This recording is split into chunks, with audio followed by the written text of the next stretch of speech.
Hello，大家好，我是夏天。那今天呢，夏天去买了一个电动车，做了一个特别重大的决定。因为现在不是要租房子嘛，然后租房子带客户之类的，每天呢要跑很多地方，那每天去借同事的车呢也不是很好，所以我就自己买了一辆电动车。那这样呢就会可以有客户的话，就可以带他们去，包括我还可以骑车上班，因为现在换工作地点了嘛，然后差不多早上要坐地铁，包括出小区到工作地方差不多要40分钟了。那这样的话呢，每天坐地铁的钱跟着要骑自行车的钱，乱七八糟的加起来，真的2个月差不多我就能买一辆新的电动车了。尤其是昨天没有买车之前，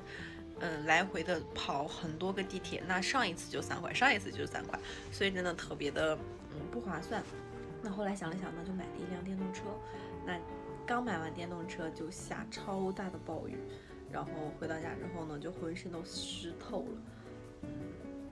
这个电动车买的我还是很开心的，超级的棒！我觉得这个颜色和我在家的那个电动车的颜色特别的像，那种淡的绿色，超好看。这辆车呢，我花了2550买了一辆新的小刀的电动车。那一开始有考虑买二手的呀，但是害怕买个二手的电动车，后续要修，然后我也不知道哪里坏，包括还要换新的电池，来回的，其实也就将近2000块钱了。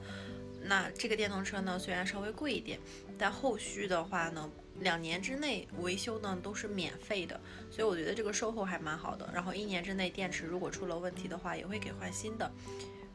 这样就会解除我很多的后顾之忧。所以电动车是作为我们租房中介人群的必备产品。那以前呢一直舍不得买，那现在也来北京1年了，稍微有那么一点点积蓄的时候，我就果断给自己拿下了一辆电动车。